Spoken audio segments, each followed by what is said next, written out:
Ini sangat penting, kita saling mendoakan.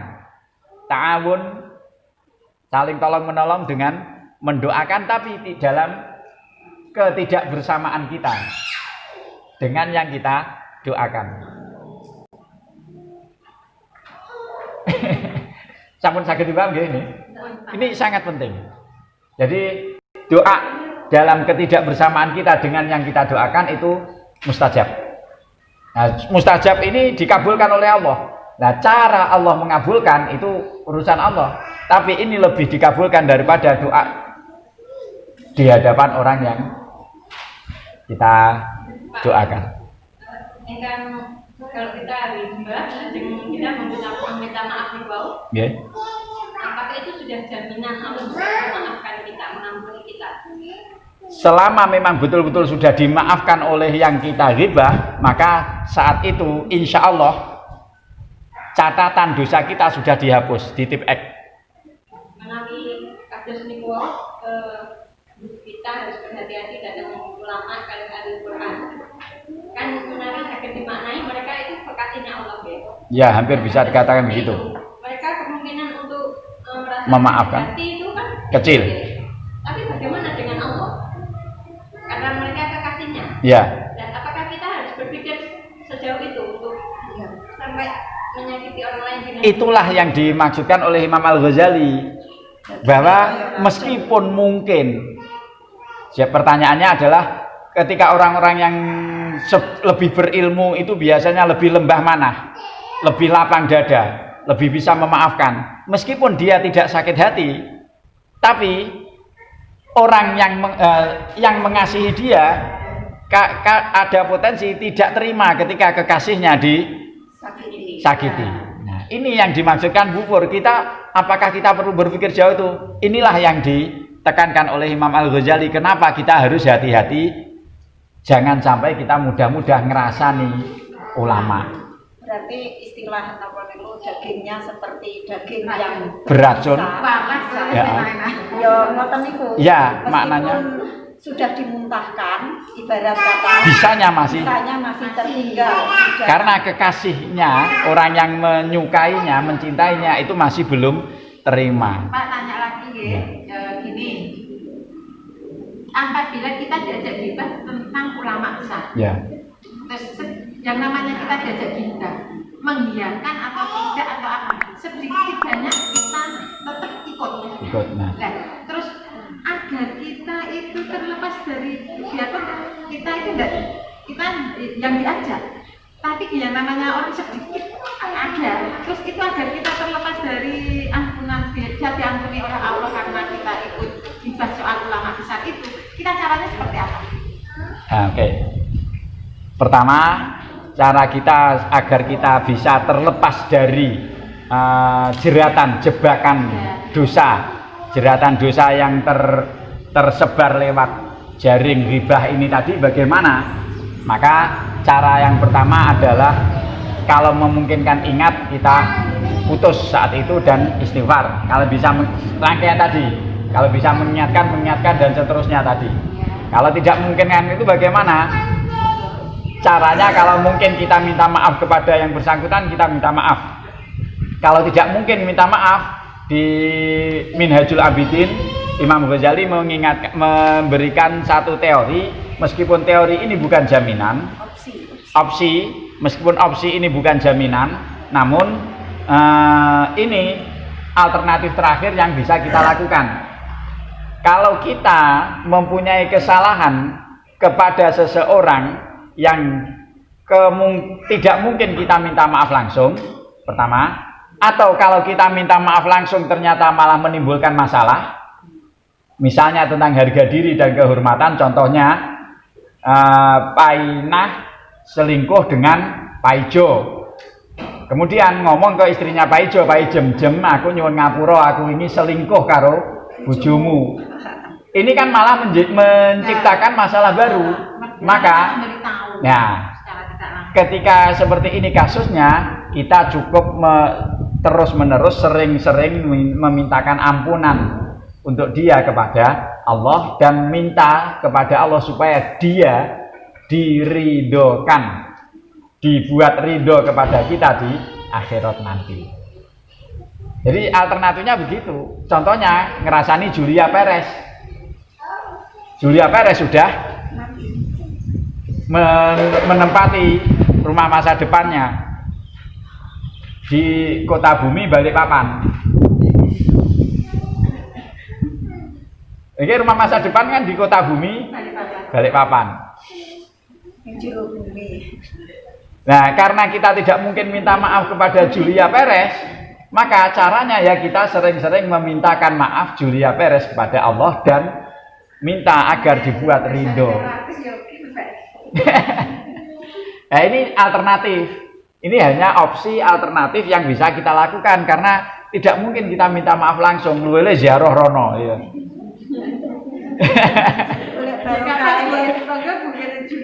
Ziarah ning sareane Julia Perez nyapa njaluk ngapura.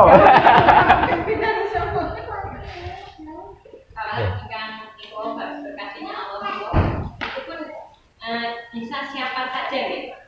Gak hanya yang tampak mereka itu ulama atau ahli Quran, atau bisa siapa saja yang dari Indonesia nggak tampak. Iya, makanya sangat memungkinkan orang-orang yang dikasihi Allah itu tidak hanya dari kalangan ulama, sangat memungkinkan. Orang yang miskin, sangat miskin, atau orang yang sangat sering menghadapi ujian yang bergulung-gulung, ujiannya selalu menggulungi langkah-langkah kehidupannya, tidak pernah ada hentinya, dan dia betul-betul sabar ridho, maka sangat mungkin dia ini orang yang dikasihi Allah. Dan kadang-kadang ini yang sering terjadi, kiai kelas kampung, penampilannya sederhana, kehidupannya bersahaja, disepelekan banyak orang. Salah satunya ini, kalau bicara tentang ulama-ulama desa-desa itu banyak yang lebih mulia daripada ulama-ulama yang di kota. Yang di medsos. Nah, ulama-ulama medsos itu karbitan lebih-lebih, tampilannya meyakinkan, itu malah banyak yang tidak ulama sebenarnya. Kula badhe ngunggah nih foto dereng sempat, fotone Yai Anwar Syafi'i, kelas Kiai PCNO di Bondowoso. Tapi kemarin waktu di Bali, Yai Bukhari, Sekjen LDPBNO, bertemu Yai Anwar Syafi'i. Beliau Kiai Bukhari malah memilih duduk di bawah Kiai Anwar Syafi'i, duduk di kursi. Ini gambaran ketawaduan Kiai seperti ini. Apalagi kita.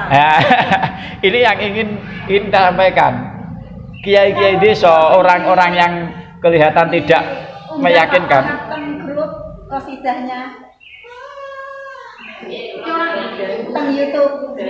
Dereng buka. Oh, mungkin kalau unggahne videone. Ya itu kiai-kiai seperti itu malah masya Allah. Anwar Syafi'i. Jadi kalau masukkan gitu, kita harus berhati-hati. Akhirnya kalau semakna kali ingkang kula ungkapkan, apa memang harus kita berhati-hati pada siapapun? Kula bahasakan kalau lebih baik salah menghormati orang daripada salah meremehkan orang. Luwe-luwe menawi nuwun sewu bagi kita yang percaya kepada keberadaan ulama-ulama seperti itu, orang-orang yang dekat dengan Allah tapi penampilannya tidak meyakinkan, misalnya di sarean-sarean. Kathah tiyang ingkang tata lair kaya wong edan, tidak menutup kemungkinan memang ada orang yang bersikap seperti itu biar dianggap edan, banyak. Karena banyak aulia ternyata menutupi keberadaan. Nah, memang di antara teori-teori keilmuan ulama-ulama yang bergelut di dunia itu, mereka lebih suka tidak terlihat sebagai orang yang hebat, diam, bahkan berperilaku seperti itu biar diremehkan. Kenapa? Memang ingin menutupi, menyembunyikan diri. Dan ini banyak. Artinya kalau kita penting belajar menghormati orang lain. Terlebih orang tersebut sekilas memang orang yang berilmu. Kalau konsepnya lebih baik kita salah menghormati orang daripada kita salah meremehkan orang. Lebih-lebih orang miskin, orang yang banyak menghadapi ujian, orang yang banyak menghadapi cobaan, itu layak kita tidak segampang-gampang itu meremehkan mereka. Karena banyak orang yang dikasihi oleh Allah bukan karena ibadahnya. Banyak orang yang dikasihi Allah bukan karena ilmunya. Tapi banyak orang yang dikasihi Allah karena kesabarannya menghadapi ujian-ujian dari Allah. Karena keridhaan akan takdir-takdir Allah menyebabkan dia dikasihi Allah itu banyak, sangat banyak. Ya, ini yang harus kita waspadai. Kalau tambah sekedik ya. Tapi kalau ada misalnya ya. ada kula nate mireng, ada pernah dengar. Panjang tak sejo aku sikap ini ben dirasane wong dosaku ben kalong. Yang seperti ini dosanya. Nah, satu sisi memang kalau memang dia menempatkan diri agar dirasani biar dosanya berkurang, maka dia juga menurut teori syariat okay? Bukan teori wilayah hakikatnya sejatinya bagaimana, tapi menurut teori syariat dia memang menyebabkan fitnah, menyebabkan orang melakukan perbuatan dosa, maka dia juga dosa dalam teori syariat. Tapi hakikatnya sejatinya dia hanya Allah yang tahu, hanya dia dengan Allah bagaimana. Artinya memang kalau memang dia sengaja ya dia dosa dalam teori syariat. Tapi hakikatnya bagaimana wallahu alam. Karena tidak menutup kemungkinan nilai dia ketika semakin ridho, semakin sabar, semakin mendekat.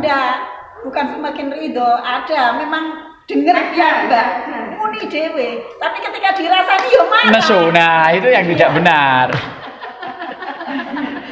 Niki estu nyoto dan di depan. Itu namanya pekpuk. Kalau gak bati. Tapi kebanyakan orang sekarang itu pekpuk. Nah, kebanyakan itu orang sekarang pekpuk. kalau memang kelas kita memang tidak selayaknya begitu kelas kita, karena kemungkinan besar kita pekpuk tadi, marah ketika dirasani orang. Kita tetap kembali ke jalur yang semestinya saja kelas kita. Namun ini pembelajaran kepada kita untuk jangan mudah dalam posisi kita yang aktif, kita yang menyerang, kita yang menggibah, jangan sampai seperti itu. Itu saja. Kalau kita yang dirasani bagaimana? Konsep yang paling awal kita menolong yang mengerasani kita. Caranya kita maafkan dia. Ngel nih. Mesti mesum di sana. Nah, ini kalau kita sering dirasani, akhirnya kita punya hati yang suudzon. Indah juga. wis dirasani ya wis ya kono. Memang salah satu cara melatih, salah satu cara yang melatih hati kita adalah biar kita ulama-ulama kita dulu di pondok-pondok untuk melatih santri-santrinya, santri murid ini memang biasa ditekan dalam kondisi terendah untuk membiasakan hati tenang, stabil, ridho, dan tidak mudah goncang atau naik, tidak mudah marah, tidak mudah kecewa. Nah, itu memang cara yang terbaik. Nah, salah satu cara mungkin Allah melatih hati kita, kemudian Allah menempatkan kita dalam posisi yang mudah sering dihina, sering diremehkan, sering dirasani di luar keinginan kita. Maka itu cara Allah untuk melatih kita. Kalau memang pada masanya kita menjadi semakin nyaman, semakin indah, semakin bahagia dengan dirasani, dengan ridho itu, dan kita memaafkan, maka itulah yang diharapkan oleh Allah insya Allah. Nah, memang pada masanya bisa seperti itu. Makanya dari awal kalau aku katakan yang tertinggi, yang terbaik ketika kita dalam posisi objek korban yang dirasani tadi, maka yang tertinggi adalah memaafkan. Yang terbaik. Kalau memang kita tidak bisa memaafkan, maka kita cukup diam. Jangan sampai membalas. Menerima. Meskipun hati sakit. Kalau memang ingin mengklarifikasi dan meluruskan tidak masalah, selama memang tidak potensi menyebabkan masalah. Kalau nggih.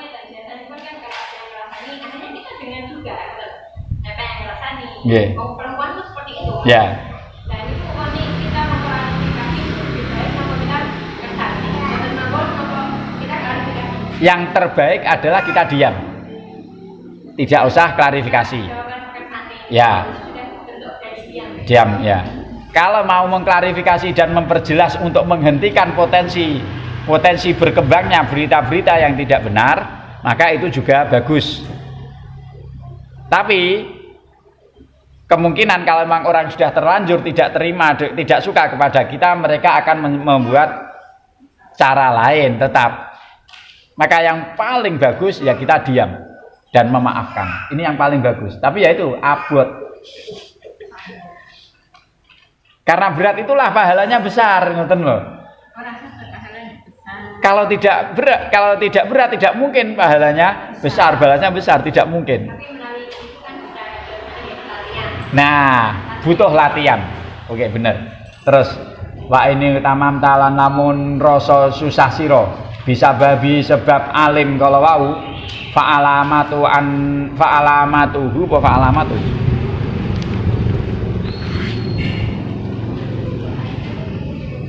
fa'alamatuhu gen kula fa'alamatu tok fa'alamatuhu mongko utahe tandane rasa susah annaka iku sak tenane sira la turidu iku ora ngarepne sira ora ngarepne fadhihatahu ing kaweleh-welehe alim wa idharu aibihi lan ngetokne utawa nglairne ngetokne memperjelas aibe alim wa fi idhari kalan iku ing dalem oleh ngetokne sira al-ghamma ing susah bi aibihi sebab aibe alim idharun iku ngetokne bi ta'yibahu idharu ta'yibihi menawi wonten acara mboten napa-napa mboten nggih idharu ta'yibihi iku ngetokne ngelek-ngelek utawa buka aibe alim.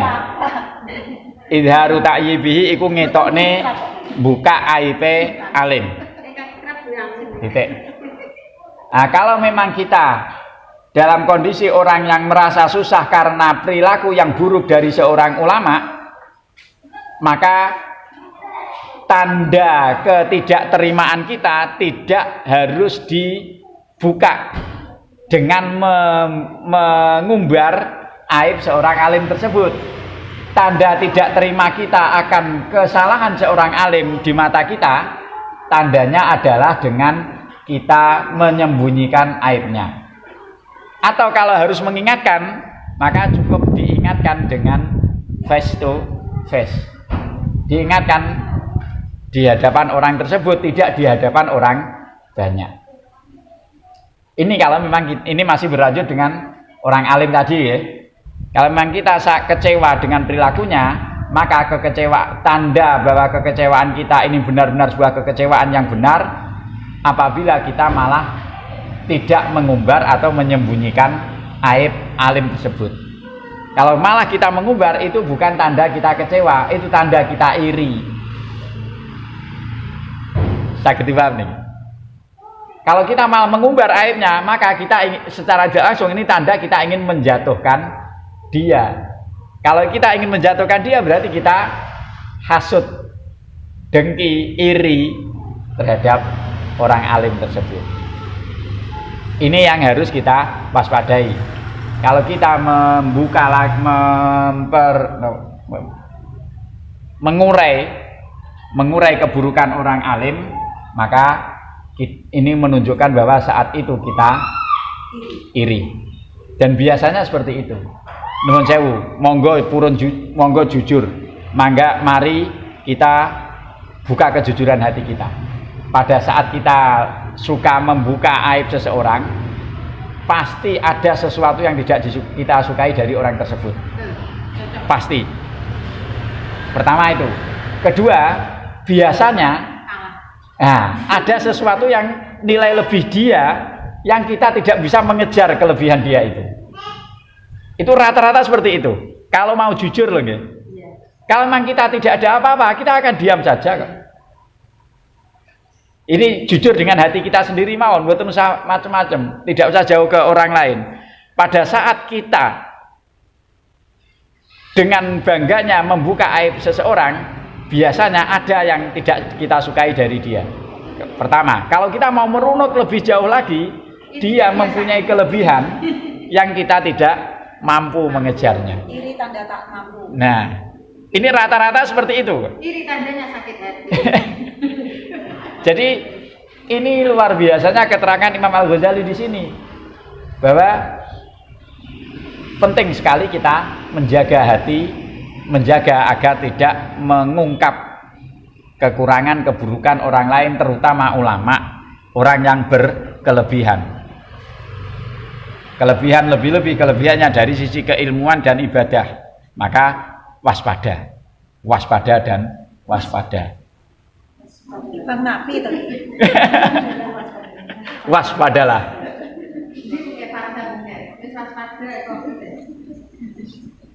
Sampun dipaham nggih niki. Saantawis menika rumiyin mugi-mugi kita diparingi kegiatan jaga ati. Allahumma amin. Kita diparingi kesadaran sak wanci-wanci salah langkah.